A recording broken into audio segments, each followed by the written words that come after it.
Hello students, आज 17 मार्च 2019 है और आज का मोस्ट इंपॉर्टेंट करंट अफेयर लेकर आया हूँ। जो लोग पहली बार हमारे चैनल पे आ रहे हैं, डेली सबसे पहले करंट अफेयर देखने के लिए हमारे चैनल को सब्सक्राइब कर लीजिए और इस तरह के बेल आइकन को प्रेस कर दीजिएगा ताकि जो भी इस तरह का वीडियो आएगा उसका नोटिफिकेशन आपको मिल जाएगा। आज के करंट अफेयर का PDF नीचे डिस्क्रिप्शन से आप डाउनलोड कर सकते हैं। आप डेली करंट अफेयर का PDF हमारे टेलीग्राम से भी डाउनलोड कर सकते हैं। वीडियो के अंत में आपसे 2 क्विज करूंगा जिसका आंसर आपको नीचे कमेंट में लिखना है और वीडियो देखने के बाद पसंद आता है तो लाइक और शेयर जरूर करना। अब चलिए स्टार्ट करते हैं। पहला क्वेश्चन है, भारत के पर्यटन मंत्रालय ने कहां पर आयोजित अंतर्राष्ट्रीय Golden City Gate Tourism Award 2019 में टीवी सिनेमा स्पॉट की श्रेणी में प्रथम पुरस्कार जीता है? तो इसका आयोजन किया गया था बर्लिन में।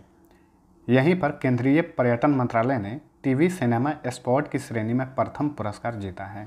ठीक है, बर्लिन जो है जर्मनी की कैपिटल है। जर्मनी का मैप देख लीजिए। जर्मनी एक यूरोपियन कंट्री है, आप यहाँ पे देख सकते हैं, ये है जर्मनी।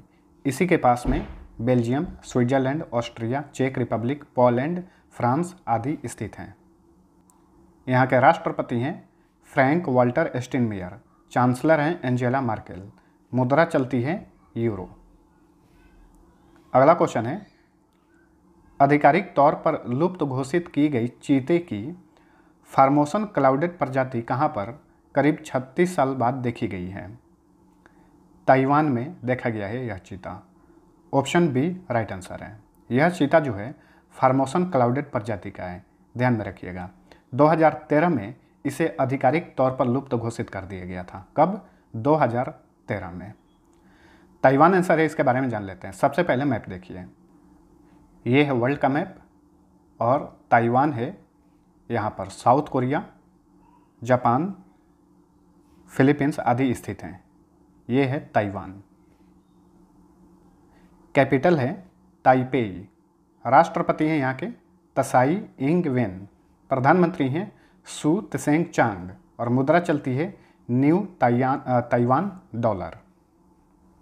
अगला क्वेश्चन है, निम्न में से किस IIT के छात्रों ने नकली नोट का पता लगाने वाले स्मार्टफोन ऐप का कोड डेवलप किया है? IIT खड़गपुर के छात्रों ने। ऑप्शन सी राइट आंसर है इसका। ये पूरी तरह से ऐप अगर डेवलप हो जाता है तो नकली नोटों की पहचान करने में ये एप्लीकेशन काफ़ी मददगार साबित होगा। IIT खड़गपुर पश्चिम बंगाल में है। इसकी स्थापना 1951 में की गई थी। वर्तमान में इस IIT के चेयरमैन हैं संजीव गोयनका और डायरेक्टर हैं पर्थ प्रतिम चक्रवर्ती। अगला क्वेश्चन है, हाल ही में किस राज्य ने मुख्यमंत्री आंचल अमृत योजना शुरू की है? उत्तराखंड की सरकार ने यह योजना शुरू की है। ऑप्शन डी राइट आंसर है इसका। इस योजना के तहत आंगनवाड़ी केंद्रों में पढ़ने वाले 3 से 6 वर्ष के बच्चों को हफ्ते में 2 बार 100 ml का मुफ्त में दूध दिया जाएगा। यही है मुख्यमंत्री आंचल अमृत योजना। इस योजना से राज्य के लगभग 2.5 लाख बच्चों को लाभ मिलेगा। उत्तराखंड आंसर है, इसके बारे में जान लेते हैं। सबसे पहले मैप देखिए, ये रहा उत्तराखंड। उत्तराखंड की सीमा 2 देश और 2 राज्यों से टच करती है, हिमाचल प्रदेश और उत्तर प्रदेश। देश की बात करें तो नेपाल और चीन से। गठन हुआ था 9 नवंबर 2000 को उत्तर प्रदेश से अलग करके। क्षेत्रफल की दृष्टि से 19वें नंबर पे, जनसंख्या की दृष्टि से 20वें नंबर पे है। साक्षरता दर है 78.82%। लिंगानुपात है 963। मुख्यमंत्री हैं त्रिवेंद्र सिंह रावत। राज्यपाल हैं बेबी रानी मौर्य। लोकसभा सीट 5, राज्यसभा सीट 3, विधानसभा सीट 71। जिलों की संख्या 13 है। मुख्य न्यायाधीश हैं रमेश रंगनाथ। लोक नृत्य है बारादा, नाती, भोटिया, झोरा, शोटिया, पांडव तथा लांगवीर। ये सभी के सभी लोक नृत्य जो हैं उत्तराखंड के हैं। नेशनल पार्क है Jim Corbett national park, Gangotri national park, Rajaji national park, valley of flower national park, Govind national park तथा नंदा देवी नेशनल पार्क। बांध के बारे में बात करें तो टेहरी बांध, मनेरा बांध तथा कोटेश्वर बांध, ये तीनों एक ही नदी पर है, भागीरथी नदी। लखवार बांध है यमुना नदी पर तथा धौली गंगा बांध है धौली गंगा नदी पर। अगला क्वेश्चन है, हाल ही में किस संगठन ने युद्धकालीन दवाओं की श्रृंखला तैयार की है जिनसे सैनिक के अस्पताल पहुंचने तक जीवन रक्षा में लाभ हो सकता है? DRDO ने विकसित किया है। ऑप्शन ए राइट आंसर है इसका। इन दवाओं में घाव को रोकने के लिए अत्यधिक शोषक पट्टी तथा ग्लिसरीनेटेड सेलाइन शामिल है, जो जवानों को घायल की स्थिति में ज़्यादा खून बहने से रोकेगा और गोल्डन आवर को तब तक बरकरार रखेगा जब तक सैनिक अस्पताल नहीं पहुंच जाता। तो इन दवाओं की श्रृंखला को DRDO ने विकसित किया है। इसके बारे में जान लेते हैं। DRDO का फुल फॉर्म होता है Defence Research and Development Organisation. इसकी स्थापना 1958 में की गई थी। हेडक्वार्टर नई दिल्ली में है। वर्तमान में इसके चेयरमैन हैं जी सतीश रेड्डी। अगला क्वेश्चन है, किस देश की सरकार ने वायु प्रदूषण को सामाजिक आपदा घोषित करने वाला बिल पास किया है? तो दक्षिण कोरिया की सरकार ने वायु प्रदूषण को सामाजिक आपदा घोषित करने वाला एक बिल पास किया है। Option B right answer. दक्षिण कोरिया के बारे में जान लीजिए। इसकी कैपिटल है सियोल। राष्ट्रपति हैं मून जे इन। प्रधानमंत्री हैं ली नाक योन। और मुद्रा चलती है जिसका नाम है south Korean von. North Korea जो है वहाँ की भी करेंसी का नाम है वॉन। तो वहाँ का पूछेगा तो नॉर्थ कोरियन वॉन, और साउथ कोरिया का पूछेगा तो साउथ कोरियन वॉन। अगला क्वेश्चन है, हाल ही में किस देश की सरकारी मुद्रण इकाई ने स्टीफन हॉकिंग के सम्मान में 50 पेंस का ब्लैक होल कॉइन जारी किया है? ब्रिटेन की सरकारी मुद्रण इकाई ने जारी किया है। ऑप्शन सी राइट आंसर है। स्टीफन हॉकिंग जो हैं बहुत ही प्रसिद्ध वैज्ञानिक थे और ब्लैक होल के बारे में बहुत ही महत्वपूर्ण इन्होंने सिद्धांत दिया था। इसी के लिए इनके सम्मान में 50 पेंस का, कितने का? 50 पेंस का ब्लैक होल कॉइन जारी किया गया। इस कॉइन का नाम है ब्लैक होल कॉइन, ध्यान में रखिएगा। ब्रिटेन आंसर है। इसके बारे में जान लेते हैं। ये है ब्रिटेन। इसे यूनाइटेड किंगडम या ग्रेट ब्रिटेन के नाम से जाना जाता है। कैपिटल है लंदन। यहाँ की सम्राट हैं महारानी एलिजाबेथ द्वितीय। प्राइम मिनिस्टर हैं थेरेसा मे। मुद्रा चलती है पाउंड स्टर्लिंग। अगला क्वेश्चन है, संयुक्त राष्ट्र पर्यावरण कार्यक्रम ने किस नाम से जारी एक रिपोर्ट में कहा है कि वायु प्रदूषण से 2018 में भारत में 1.24 मिलियन लोगों की मृत्यु हुई?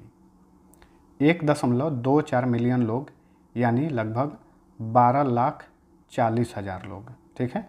इतने लोगों की मृत्यु हुई है वायु प्रदूषण से। इस रिपोर्ट का नाम है GO2। Option D right answer है इसका, ठीक है। ये मृत्यु पूरे विश्व के मौतों का 12.5% है, ठीक है। यानी पूरे विश्व में जितने लोगों की मृत्यु वायु प्रदूषण से हुई है उसमें से अकेले भारत के 12.5% लोग हैं। अब चलिए यहाँ पे हम लोग संयुक्त राष्ट्र पर्यावरण कार्यक्रम के बारे में जान लेते हैं। इंग्लिश में इसे यूनाइटेड नेशंस एनवायरनमेंट प्रोग्राम बोलते हैं। इसकी स्थापना 5 जून 1972 को की गई थी। हेडक्वार्टर नैरोबी में है। नैरोबी केनिया की राजधानी है। केनिया एक अफ्रीकी कंट्री है। इसके प्रमुख हैं जोइसी मुसोया। अगला क्वेश्चन है, आरबीआई ने हाल ही में किस बैंक को प्राइवेट बैंक घोषित कर दिया है, यानी निजी बैंक घोषित कर दिया है? आईडीबीआई बैंक को। ये पहले सरकारी बैंक था, यानी पब्लिक सेक्टर बैंक था। अब इसे प्राइवेट बैंक घोषित कर दिया है आरबीआई ने। क्यों घोषित कर दिया है? LIC द्वारा, यानी life insurance corporation of India द्वारा आईडीबीआई बैंक में बहुलांश हिस्सेदारी के अधिग्रहण के बाद आरबीआई ने यह फैसला लिया है। LIC ने आईडीबीआई बैंक में 51%, कितना? 51% हिस्सेदारी का अधिग्रहण किया है। चलिए अब हम आरबीआई और आईडीबीआई बैंक इन दोनों के बारे में जान लेते हैं। सबसे पहले आरबीआई के बारे में जानिए। इसकी स्थापना 1 अप्रैल 1935 को की गई थी और राष्ट्रीयकरण यानी नेशनलाइजेशन हुआ था आरबीआई का 1 जनवरी 1949 को। हेडक्वार्टर मुंबई में है। वर्तमान में इसके गवर्नर हैं शक्तिकांत दास। अब हम आईडीबीआई बैंक के बारे में जान लेते हैं। यहाँ से एक चीज़ जान जाइए, एसएससी के एग्जाम्स में पूछा हुआ था, भारत का कौन सा बैंक, निम्न में से भारत का कौन सा बैंक औद्योगिक विकास बैंक है? ऑप्शन में आईडीबीआई बैंक वगैरह और भी बैंक का ऑप्शन दे दिया था।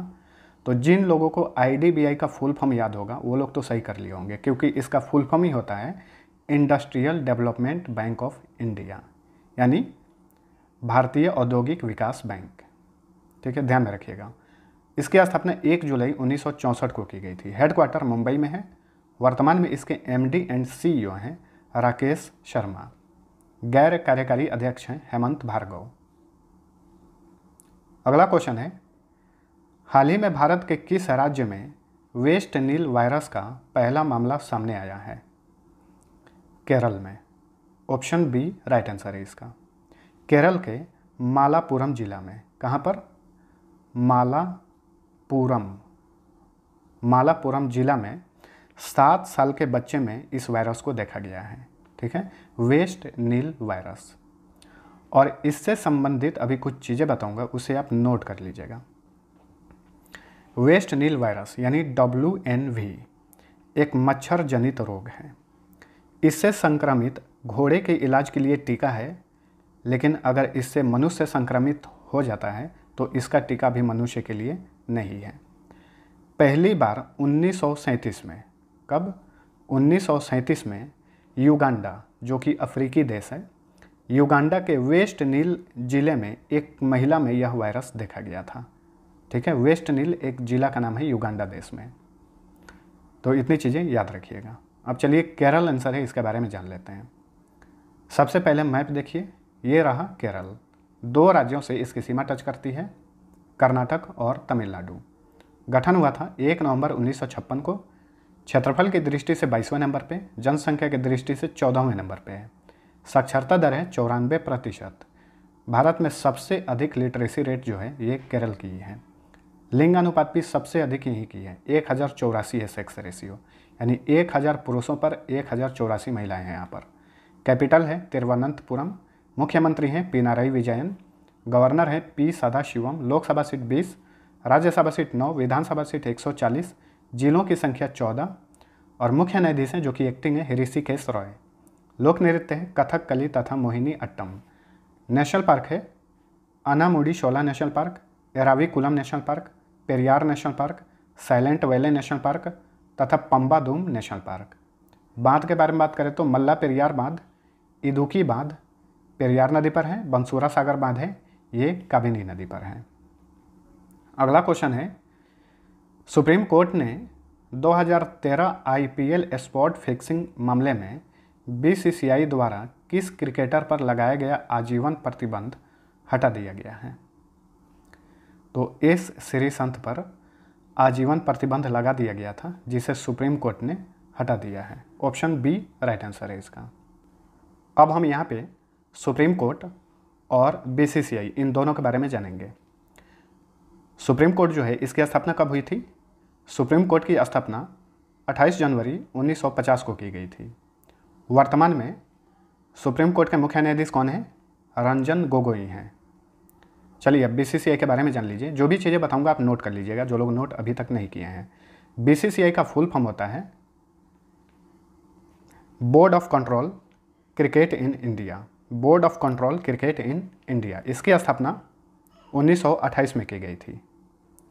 वर्तमान में इसके अध्यक्ष हैं CK खन्ना, यानी प्रेसिडेंट हैं CK खन्ना। उपाध्यक्ष हैं सोमनाथ धर।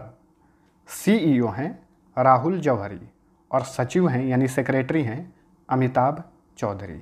ठीक है, तो ये था हमारा आज का करंट अफेयर। वीडियो पसंद आया तो प्लीज़ लाइक करके जाना। अब चलिए कल के क्वेश्चन का आंसर बता देता हूँ। पहला क्वेश्चन था, हाल ही में हुए समझौते के तहत भारत में कुल कितने अमेरिकी परमाणु ऊर्जा संयंत्र स्थापित किए जाएंगे? सभी लोगों ने आंसर सही दिया था। 6 अमेरिकी परमाणु ऊर्जा संयंत्र स्थापित किए जाएंगे भारत में। दूसरा क्वेश्चन था, मंत्रिपरिषद निम्न में से किसके प्रति उत्तरदायी होता है? 50% लोगों ने आंसर गलत दिया था। ठीक है, और 50% लोगों ने सही आंसर दिया था। सही उत्तर था ऑप्शन सी लोकसभा।